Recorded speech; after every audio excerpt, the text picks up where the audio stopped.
La década de 1970 fue un periodo de cambios profundos en la industria automotriz mundial. El mundo vivía transformaciones sociales, políticas y económicas que se reflejaron también en el diseño y la producción de los automóviles. La crisis del petróleo de 1973 obligó a repensar motores y consumos. La competencia entre marcas se intensificaba y la globalización comenzaba a abrir paso a modelos más compactos, funcionales y accesibles. En medio de todo esto, surgieron autos que se convirtieron en íconos inmortales, como el Volkswagen Sedán, el Ford Mustang o el Dodge Charger. Sin embargo, junto a ellos también existió una amplia lista de modelos que fueron olvidados con el tiempo. Autos que en su momento despertaron expectativas, pero que décadas más tarde prácticamente desaparecieron de las calles y de la memoria colectiva. Hoy vamos a recordar 10 modelos de autos de los años 1970 que seguramente ya no recuerdas, y que fueron olvidados con el paso del tiempo. El Ford Maverick llegó a Brasil en 1973 como parte de la estrategia de la marca para ofrecer un auto mediano que compitiera con el Chevrolet Opala, aunque muchos recuerdan la versión GT-V8. Lo cierto es que la mayoría de los Mavericks vendidos fueron las versiones básicas de 4 cilindros. Estas versiones eran grandes y pesadas, pero con motores débiles que sufrían para mover la carrocería. El consumo era alto, el desempeño era pobre y, con la crisis del petróleo, el Maverick básico quedó mal posicionado. Mientras la versión GT sobrevivió en la memoria de los fanáticos, las variantes comunes fueron condenadas al olvido. Curiosidad, en Brasil se vendieron más de 100,000 unidades del Maverick, pero hoy apenas se conservan unos pocos en colecciones privadas, antes de que Nissan se consolidara en México con modelos como el Tsuru. La marca introdujo el Datsun 510, un sedán compacto de diseño sobrio,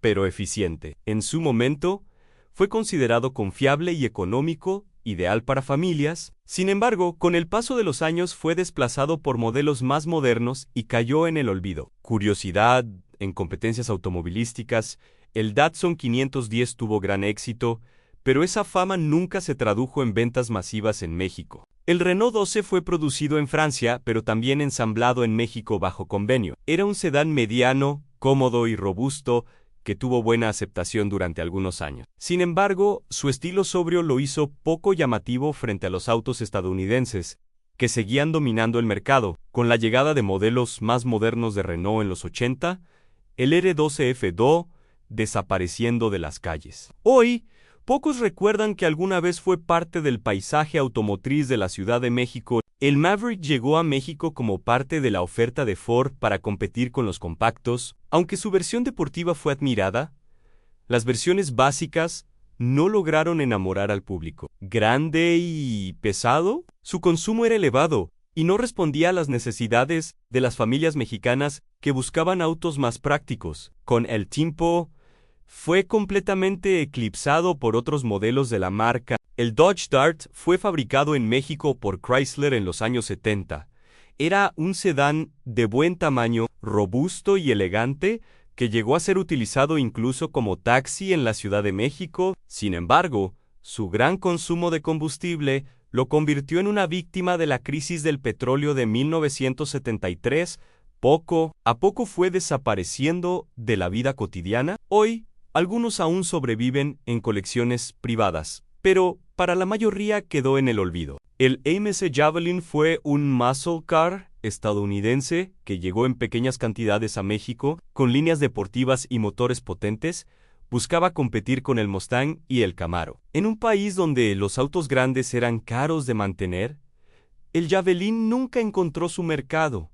Fue visto, admirado, pero nunca masivo. Hoy es un auto olvidado, salvo por unos pocos entusiastas que lo recuerdan como una rareza de importación. El Chevelle fue otro sedán estadounidense que llegó a México en los primeros años de la década. Era amplio, familiar y potente, pero poco práctico para las necesidades mexicanas. Con la crisis energética y el auge de autos más compactos, el Chevelle fue retirado del mercado y rápidamente quedó relegado al recuerdo. El Fiat 124 fue introducido en México como un sedán compacto europeo, ágil y eficiente. Aunque fue aclamado internacionalmente, en México no tuvo el mismo impacto. Las piezas de repuesto eran difíciles de conseguir y el servicio postventa limitado, lo que condenó al modelo a una vida corta. Hoy, casi nadie recuerda que el Fiat 124 alguna vez se vendió en México. El Datsun 240Z fue uno de los deportivos más emblemáticos de Japón, y algunos ejemplares llegaron a México durante los 70. Era veloz, confiable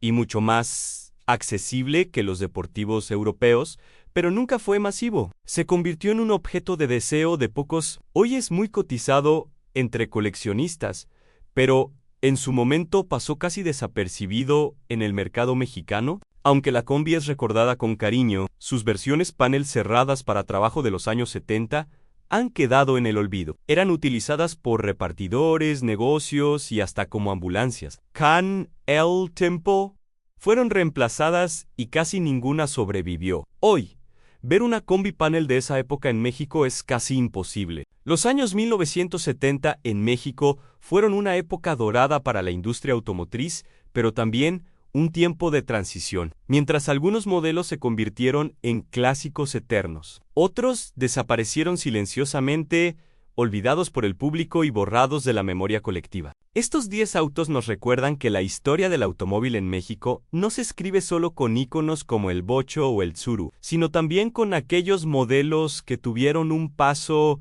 breve pero significativo por nuestras calles. Al evocarlos, recuperamos una parte de la vida cotidiana de un país que crecía, cambiaba y soñaba con el futuro sobre 4 ruedas.